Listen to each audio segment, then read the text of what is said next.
Толку многу проблеми се наталожени во модерното општество, што воопшто и не се забележува модерното робство. Таков е статусот на луѓето жртви со трговија со луѓе. Јас сум Джейлан Велију, а денес во Гласни идеи разговараме со другарот Едис Кесасе, студент на Правниот факултет. Здраво, Едис, добро дојде во Гласни идеи. Здраво ми што сум тука. Прво би почнале со тоа што воопшто значи трговијата со луѓе, да кажем, и во кои облици се појавува. И се разбира за кои цели понатаму. Да, повака, пред се трговијата со луѓе треба да ни е на сите јасно дека е најсуровиот чин на експлоатација и искористување на телото и трудот на едно човечко битие, кој што пред се нели задира во самото достоинство на личноста. Сега, ова е поприлично тажна тема за зборување, не е воопшто, не знам како да кажам, не е весела тема. И треба да се сочувствуваме пред се со потенцијални жртви или жртви кои што веќе претрпеле трговија со луѓе, за да ги сватиме нивните проблеми и колку во суштина тој проблем е голем.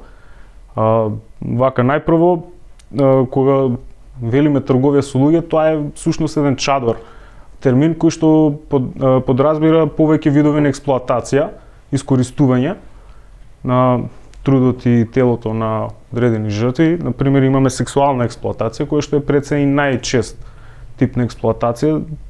Најчесто жртвите кои што се експлоатирани сексуално, тажен е податокот што најчесто се регрутирани од страна на нивните најблиски семејства или пак познаници, што е само по себе една огромна траума. Замислете си некој кој што ви е близо, кој што имате многу голема доверба, да едноставно ве продаде, да завршите поради негова одлука во погрешни раце, на погрешно место. А кои се мотивите ради тоа? Зошто некој би го правил тоа на блиска личност, да кажем, или воопшто? Па да, мислам, пред се мотивот е или профит, или пак закани, уцени од страна на трети лица, дека ќе им стори нешто на семејството, или пак за неисплатени долгови. Значи, кога станува збор исто за трговија за луѓе, имаме push и pull фактори, што значи нели push фактори се оние фактори кои што една жртва би ја втурнале да биде жртва на трговија со луѓе, и тие фактори се нели најчесто војни, насилство, имиграции, што во суштина е нели најчесто се случивме и ние во Македонија со такви случаи, каде што едноставно мигрантите исчезнуваа. Не беше јасно каде завршуваат, можеби завршувале и на некои ниви каде што биле експлоатирани трудово, работа за без пари или за, не знам, многу мала дневница. Само јавноста впечатокот е дека обично кога станува збор за трговија на луѓе се работи за за проституција, нели?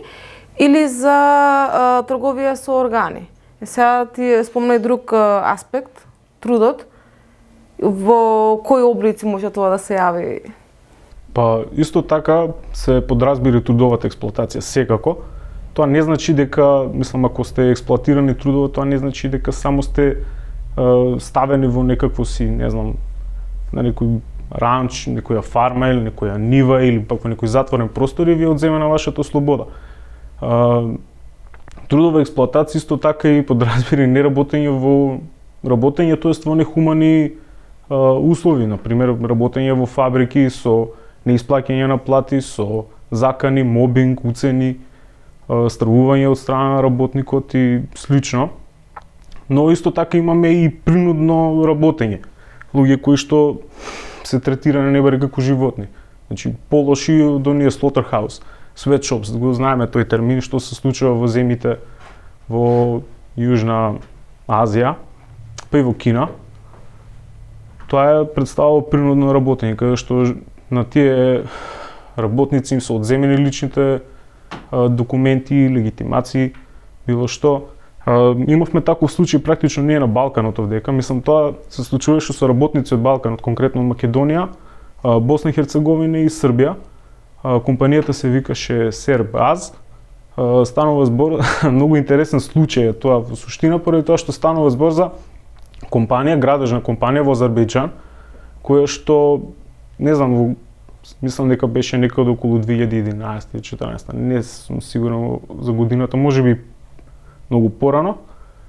каде што се случи градежна експанзија во Азербејџан и властите беа вмешани во сето тоа. Тие работници допатувале со многу големи ветувања овдека, дека ќе заработуваат високи пари, имаат смештај и сето тоа и кога се нашле на лице место таму, ситуацијата воопшто не била таква. Биле експлоатирани многу работници практично од Балканот, но само дел од нив се успеале не успеале, туку се обиделе да зборуваат за тоа јавно. Имаше и пресуда од страна на Европскиот суд за правдата, кој што пресуди дека државата Азербејџан била виновна поради тоа што не го спречила тоа. Сега какви услови живееле тие работници, сведоштвата на дел од нив се навистина страшни, дека биле и малтретирани, тепани, живееле по, не знам. Значи не можеле од таму да излезат едноставно и да се вратат? Да. Значи на самиот почеток уште кога стигнале тие на аеродромот им било одземени патните исправи, што е прв индикатор за тоа дека вие ќе бидете жртва на трговија со луѓе. Биле тепани, биле заплашувани, значи имало муабети помеѓу нив дека еден од обезбедувањето тие со шлемовите кои што едни од тие кои што поседувале воопшто некаква заштитна опрема на тие градежни места, дека бил роднина на Путин и се користеле, подоцна се испоставило дека имало некоја си конекција, но како и да се користеле многу елементи со кои што биле заплашувани самите работници. Како и да тоа не е само еден случај таков, тоа се случаи кои што ние ги дознаваме во јавноста, допираат до нас, но сме сигурни дека постојат многу повеќе со многу полоши услови, со погрозни работи што се случуваат таму, ама не успеваме ние да ги откриеме нив. Да. Сега, дали може да се препознае некој дека може да биде потенцијална жртва на трговија со луѓе? Пример, не знам, во училиште, дали тоа може да го на некој начин да го дознаат наставниот кадар, здравствените работници? Не знам, полицијата, дали, пример, тие жртви, условите во кои што живеат и во кои што се одвива нивниот живот, наговестуваат дека може да се случи тоа со нив? Реално, ние гледаме секојдневно лица. Профилирање, сакам да кажам дали може да се направи, пример, на некој што може да биде потенцијална жртва. Вака, најпрво треба да ни биде јасно дека еден од пуш факторите за да се биде жртва на трговија со луѓе е лошата финансиска состојба, економска состојба. Многу лесно може тие лица да бидат им измамени, практично дека ќе им биде ветена работа во странство во Европа, некаде каде што би заработувале добро, под фини услови, и тие се најчесто и практично, тоест жртвите доаѓаат од такви средини, од таква позадина. Сега училиштата, мој лично мислење е дека мора да се зборува многу повеќе за овој проблем, конкретно и во училиштата, и за тоа во организацијата каде што работам, најчесто се организираат и обуки за самите наставници и за експерти кои што работат на оваа тема, поради тоа што проблематиката е премногу сензитивна и навистина многу битна и мораме сите од нас да поседуваме барем минимум познавања за оваа проблематика. Индикатори може многу лесно да се препознаат, како не знам, често малтретирање, модрици по тело, преплашеност, анксиозност, сето тоа има некаква си причина зошто доаѓа, зошто покрај тоа што е важно како ние да ги препознаеме некои деца или лица, повозрасни лица, дека се жртви на трговија со луѓе. Исто така е многу важно за истите тие да препознаат дека се всушност жртви на трговија со луѓе, поради тоа што имаме ситуации кога малолетни деца се продадени од страна на своите семејства или пак се принудно во некој си брак кој што тие или не се ни свесни дали го посакуваат тоа или пак воопшто не го посакуваат. И се експлоатирани сексуално и од страна на нивните семејства кои што одат тие да се мажат. Мислам, ова го зборувам поради тоа што најчесто жртви на трговија со луѓе се млади девојки, малолетни девојчиња, тинејџерки, па дури и помали некогаш.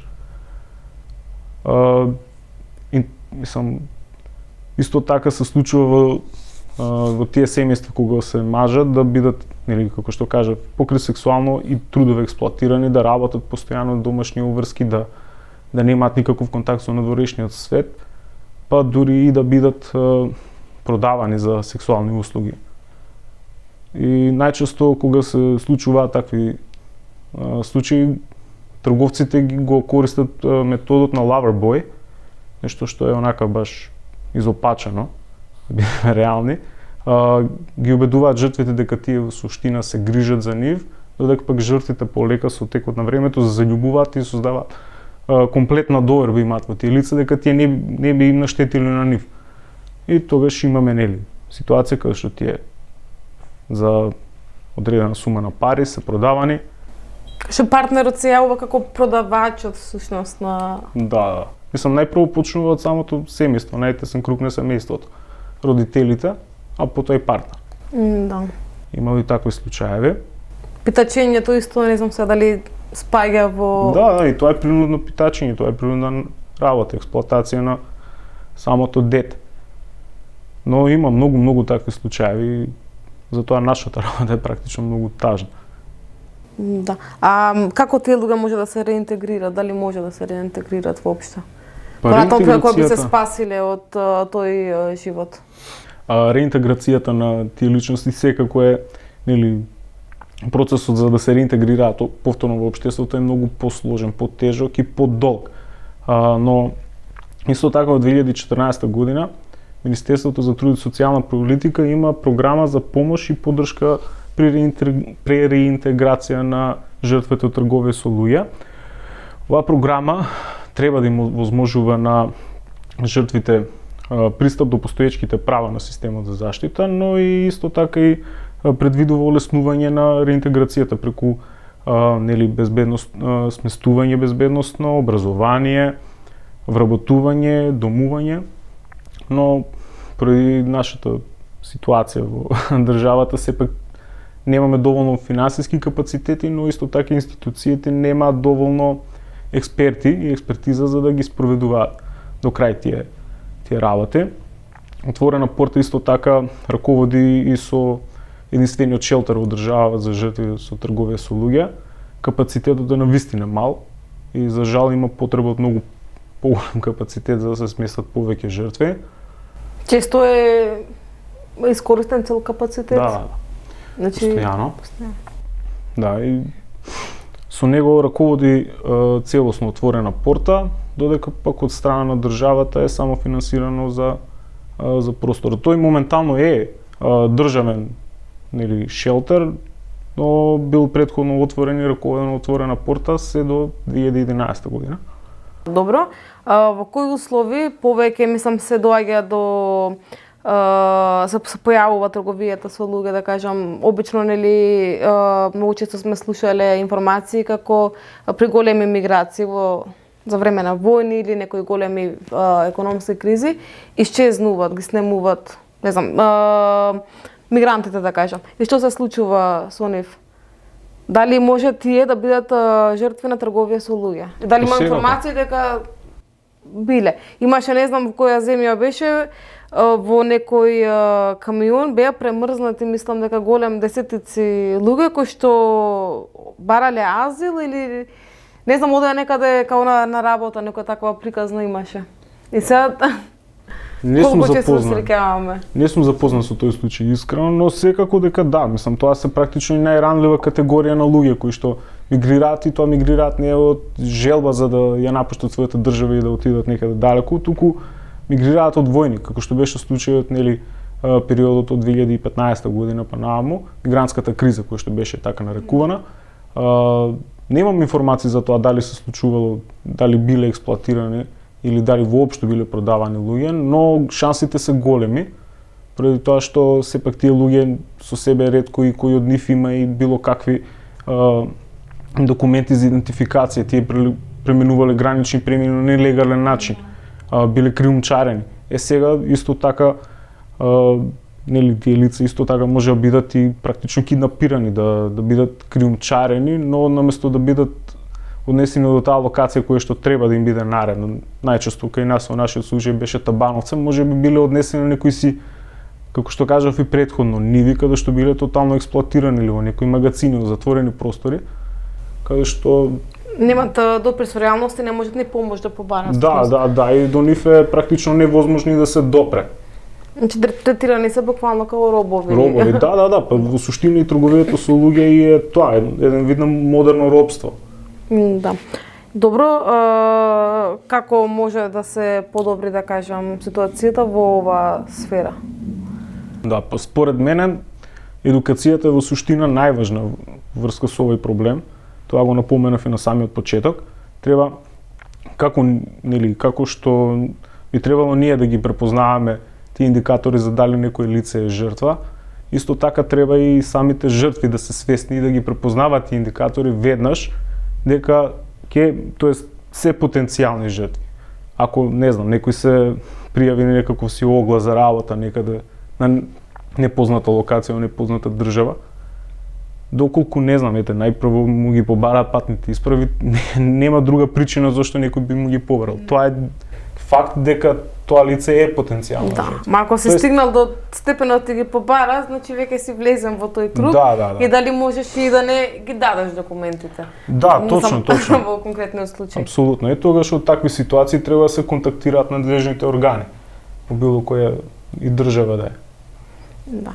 Но сепак јас би била и да не се очекува само од жртвите да бидат предпазливи, тоа е, да, секој треба за себе да биде предпазлив, ама и условите од каде што доаѓаат тие жртви, или како што кажа, профитот е најчесто главната причина.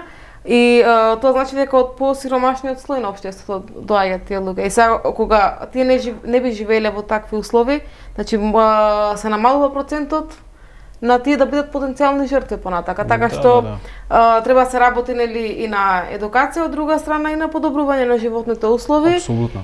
И воопшто мислам заштитата од државата и институциите и така натаму за да не доаѓа. А во ова општество со вакви вредности и цели, не знам тоа колку е возможно. Секако да. Економската ситуација е многу важна, што практично ви го детерминира животот како понатаму ќе ви биде. Па доколку не знам, например, ние имаме таа можност да се образуваме на оваа тема, поради тоа што не размислуваме за гола екзистенција на секојдневно ниво и се занимаваме со овие теми. И за нас е многу полесно да допреме до тие информации, до тие материјали, тие брошури, тие видеа и да знаеме, да бидеме свесни дека тој проблем постои, но кај најчесто ние групи на луѓе кои што се жртви, за жал го немаат таа можност. Да, апсолутно. И тоа како ланчена реакција, ако се жртва на една таква појава и после се надоврзуваат, значи и зависност и жртва на семејно насилство, која што жртва на семејно насилство може да стане жртва на трговија со луѓе и така натаму. Да, сигурно. Да. Така што во сите области треба, мислам, заедно да се действува, бидејќи вака со парцијално действување не може ништо да се направи. Затоа борбата треба да биде малку и водена од страна на државата, бидејќи да, организациите, здруженијата на граѓани и самите поединци прават, но сепак законите ги носи и спроведува самата држава, така што јас тука критиката би ја насочила пред се кон државата и овој систем. Добро, исто сакав да издвојам од сето ова што го кажа, дека многу битно е ова, сите појави на трговија со луѓе се прават ради профит. И продажба на бебиња, продажба на органи, проституција, принудна работа, целта е во профитот. И сега малку треба и воопшто да размислиме дека живееме во едно болно општество, несолидарно, кој што ги толерира таквите појави. Значи многу луѓе знаат дека ова се случува и додека нив не им се случува, не го прецепираат проблемот или го гледаат како далече, не и таму на тој му се случило и го ја обвинуваат жртвата. А не условите во кои што живее, дека можеби самиот тој што обвинува да се наоѓал во истите услови, можеби тој ке бил исто жртва на било каква таква појава. Апсолутно се согласувам со тоа. Ми исто заборев да напоменам преска дека во случајот со Сербаз, каде што биле експлоатирани во Азербејџан балкански работници, дека биле всушност мешани и државни функционери кои што биле од високото државно раководство. Преку, не се сеќавам дали Министерство за образование, високи функционери, министри кои што биле тесно врзани со самата власт, а компаниите биле во собственост на председателот на државата. Па сега да не бидеме толку наивни, мислам не може полицијата да не знае за ништо што се случува. Мислам излего еден куп информации за жртви на семејно насилство, каде што жртвите пријавувале по не знам колку пати и после доаѓа до најстрашното убиена е жртвата. И сега би додал само дека треба сите да внимаваме во однос на оваа проблематика, да се обидуваме што е можно повеќе да зборуваме за овие проблеми, да не звучи тоа наивно, дека само е некаков си говори, да не бидеме доседни во однос на тоа, туку треба стварно сериозно да се свати тој проблем. Па дури и оние деца кои што ги гледаме секојдневно на улица, кои што ни бараат пари, и тоа е еден вид на трговија со луѓе. Апсолутно. Принудно питачење. И не се тоа наивни проблеми, туку се навистина горливи. Апсолутно. Ти благодарам што гостуваше на оваа горлива тема, ке кажам. Почитувани гледачи, за повеќе емисии следете на YouTube каналот Глас на идеи.